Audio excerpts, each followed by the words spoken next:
Pak Jokowi gimana tanggapannya terkait dengan pemecatan dari PDI kemarin? PDI udah resmi memecat Pak Jokowi, Mas Gibran sama Mas Bob. Ya, enggak apa. Artinya saya menghormati itu. Dan saya tidak dalam posisi untuk membela atau memberikan penilaian ya, karena keputusan itu sudah terjadi.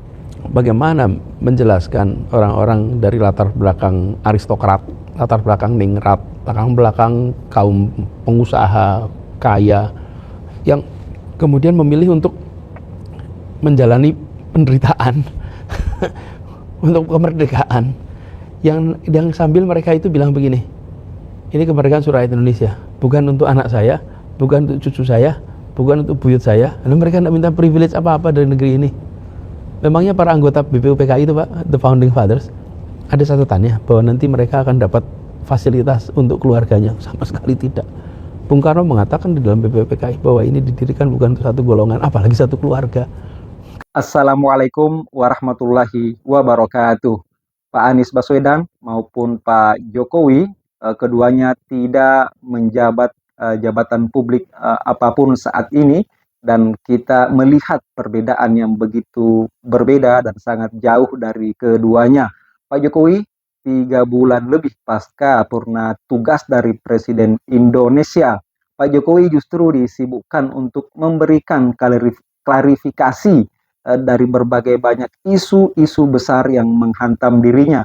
Sebutlah di akhir 2024 lalu, OCCRP merilis berita menempatkan Pak Jokowi sebagai salah satu finalis pemimpin paling terkorup di dunia.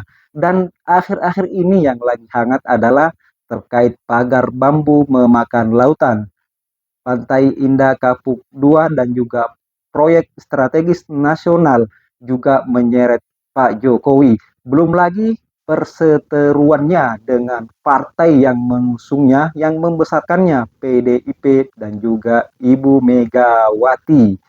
Dan inilah yang hari-hari Pak Jokowi sibuk mengklarifikasi isu-isu tersebut. Sementara Pak Anies Baswedan justru lebih banyak menghabiskan waktu dengan intelektualnya yang begitu dalam, banyak membagikan gagasannya, mencerahkan, membangunkan optimisme anak bangsa ini. Bagaimana selanjutnya? Kita dengarkan berikut ini. Pak, terkait rilis CCRP kemarin kan sempat ngirim nggih. Itu apakah dari penilaian panjenengan, apakah itu latar belakangnya dari PDIP, Pak? Yang mengerahkan. Ya, yang jelas lembaga itu sudah memberikan klarifikasi yang sangat jelas. Klarifikasinya sangat jelas, jadi nggak usah diperpanjang lagi. Pak, ada informasi kemungkinan dari ada perintah dari jenengan dan tim untuk meredam pemberitaan dari UCCRP itu Pak, seputar itu di media sosial seperti apa? Nggak ada. Ada ya Pak. Itu kan agar lalu soal pagar laut, mungkin Pak Jokowi punya komentar, kan banyak yang mengkaitkan pada saat pemerintahan Bapak dan sebelum-sebelumnya gitu Pak. Ya, yang paling penting itu proses legalnya. Prosedur legalnya dilalui atau tidak. Betul atau enggak betul. Itu kan proses dari kelurahan, proses ke kecamatan, proses di kantor BPN Kabupaten.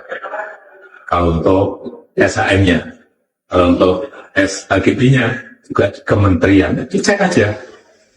Apakah proses legalnya, prosedur legalnya semuanya dilalui dengan baik atau tidak. Dan itu juga ada banyak di Tangerang, di Bekasi, juga ada di Jawa Timur. Dan di tempat lain, saya kira yang paling cek investigasi itu. Ya. Topik yang Mbak Jaya katakan tadi, padamu negeri, bagimu negeri, ini membutuhkan dari kita semua rasa cinta pada Indonesia. Kecintaan pada Indonesia itulah yang menurut saya harus ditumbuh kembang kuatkan. Harus ditumbuh kembang kuatkan. Ini sebuah perasaan yang akan berdampak kepada apa yang menjadi tindakan. Baik itu lisan, tulisan, karya, langkah. Nah, kecintaan kepada Indonesia Dan saya menemukan kecintaan-kecintaan itu luar biasa ada pada para pendiri Republik ini. Para pejuang yang mengikhtiarkan Indonesia merdeka.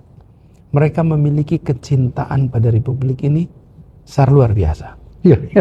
Bahkan kalau saya boleh sebutkan, mereka mencintai Indonesia secara tanpa syarat.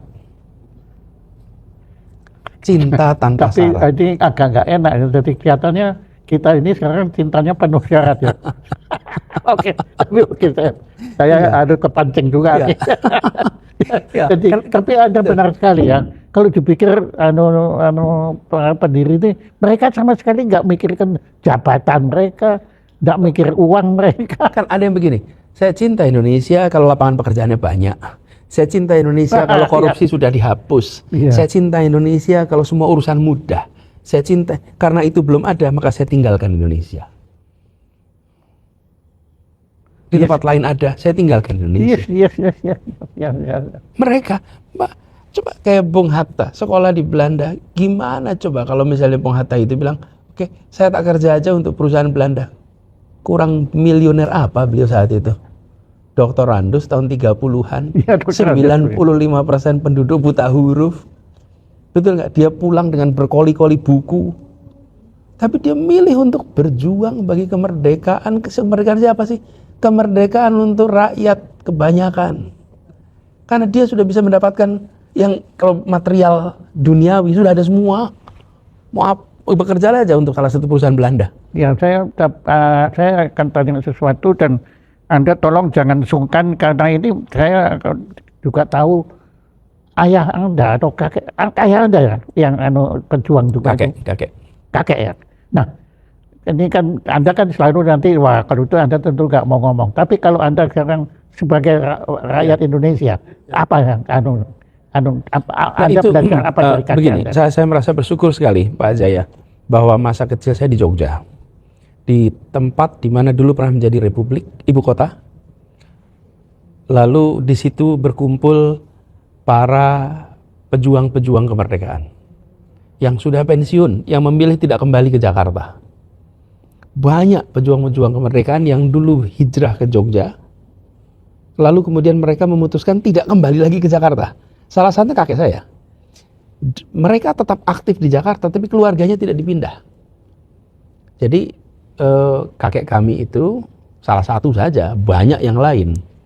Mereka tetap naik kereta ke Jakarta, parlemen di Jakarta, konstituante di Jakarta, aktif di dalam politik di Jakarta. Tapi Nggak begitu punya ada kosong, dia mobil pulang. dinas nggak punya mereka. Nggak ada. Nggak punya mobil dinas, Pak. Ya, jadi agak mereka pakai kereta itu. Nah, saya ketika tahun 70-an, 80-an, Pak, mereka masih sugeng, masih hidup. Jadi masih bisa lihat dari dekat. Dan di situ saya merasakan orang-orang ini ya memiliki kecintaan. Seperti kakek saya juga, yang lain-lain juga segenerasi. Jadi bukan satu orang, Pak, ini satu generasi. Satu generasi memiliki kecintaan. Nah, saya Karakter mereka sama ya Pak ya. sama integritas tinggi, berjuang untuk Yaitu bagimu negeri. bagimu aku negeri itu berbakti. dalam arti yang sesungguhnya. Nah, Dan jadi- itu sudah menjadi basic instinct, iya Pak. bukan apa slogan atau apa bukan ya. Bagaimana menjelaskan orang-orang dari latar belakang aristokrat, latar belakang ningrat, latar belakang kaum pengusaha kaya yang kemudian memilih untuk menjalani penderitaan untuk kemerdekaan yang sambil mereka itu bilang begini, ini kemerdekaan untuk rakyat Indonesia, bukan untuk anak saya, bukan untuk cucu saya, bukan untuk buyut saya. Lalu mereka tidak minta privilege apa-apa dari negeri ini. Memangnya para anggota BPUPKI itu Pak, the founding fathers, ada catatannya bahwa nanti mereka akan dapat fasilitas untuk keluarganya? Sama sekali tidak. Bung Karno mengatakan di dalam BPUPKI bahwa ini didirikan bukan satu golongan, apalagi satu keluarga. Gak sama sekali. Jadi bayangkan, itu kan yang membuat kenapa Indonesia itu mempesona di dunia, Pak. Di dunia ini, kenapa mempesona? Kaum intelektual, orang-orang yang tercerdaskan, berlatar belakang orang-orang berpunya, baik berpunya secara sosial, berpunya secara ekonomi, berpunya secara politik, terdidik, berkumpul, memutuskan mendirikan republik di sebuah Nusantara yang ada lebih dari 120 kerajaan. Saat itu mendirikan republik di mana, ini yang menarik nih, menyepakati bahasa persatuan bahasa Indonesia dan menyepakati setara. Tidak ada lagi strata di dalam bernegara. Tidak ada strata bernegara. Itu Setara. setara. Makanya saya heran kenapa Anda tekankan setara, tapi Bayangkan. ternyata dihubungkan dengan strata. Iya, tidak ada lagi. Bayangkan waktu itu kan bisa sekali yang ningrat dapat privilege. Enggak tuh. Bung Karno itu memiliki darah bangsawan. Tapi kan beliau tidak kemudian serta-merta republik ini untuk yang berlatar belakang setara. Berbahasa sama dan setara. Dahsyat sehingga siapa saja bisa menjadi apa saja di republik ini. Menurut aturan kenegaraan kita. Nah, jadi semangat mencintai tanah air itu, menurut saya itu yang harus ditumbuh kembang kuatkan. Oke, Sekarang ini. pertanyaan saya, kenapa kok dulu bisa? Padahal kan ya enggak ada apa-apa ya, tapi mobil dinas saja enggak ada. Ya, gaji juga stratanya enggak ditentukan anunya. Ya. Nah, gimana? Kenapa Kak dulu bisa? Kenapa kok sekarang? Kenapa? Saya enggak sampai hati ngomong. Kalau menurut Pak Jaya kenapa Pak Jaya? Saya enggak tahu, makanya saya panggil Anda ke sini.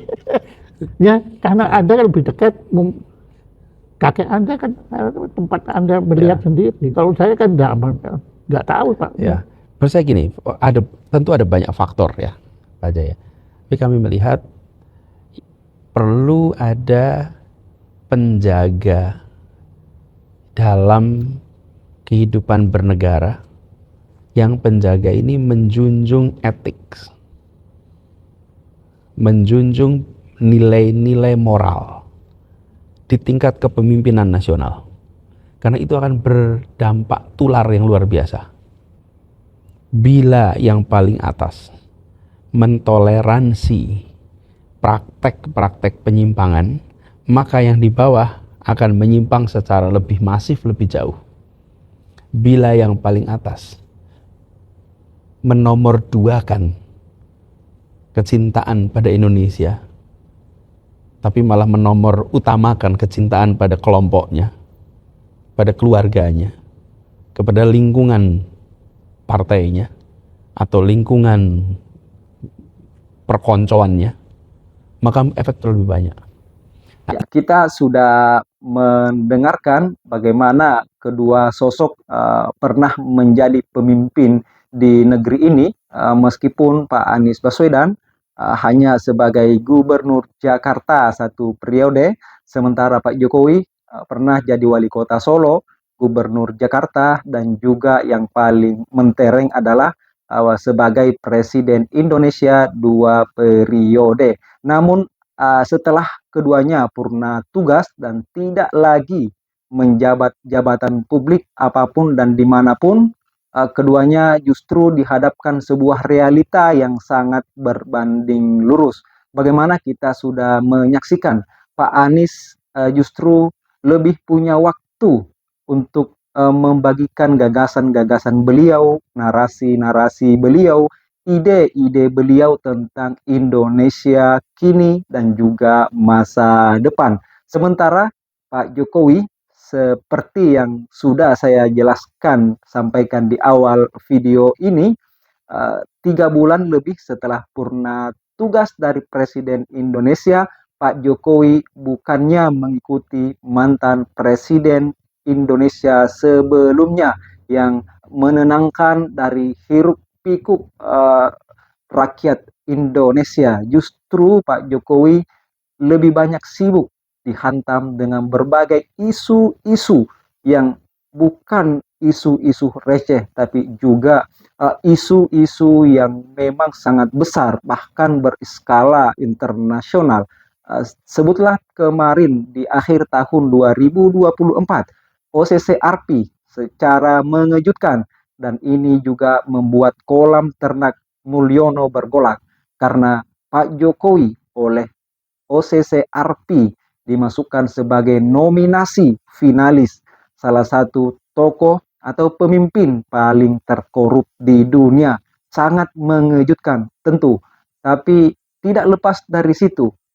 Sekarang lagi memanas dan lagi hangat-hangatnya pantai di Tangerang yang didapati dipagar dengan bambu sepanjang 30 kilometer lebih, dan lagi-lagi nama Pak Jokowi diseret yang salah satu yang paling bertanggung jawab, karena laut ini ternyata sudah punya sertifikat dan semua terjadi di era Presiden Jokowi. Seperti itulah kita lihat di media hari-hari ini, bahkan Menteri sudah mencabut, membatalkan sertifikat tersebut. Termasuk yang rentetannya adalah Pantai Indah Kapuk II dan juga proyek strategis nasional.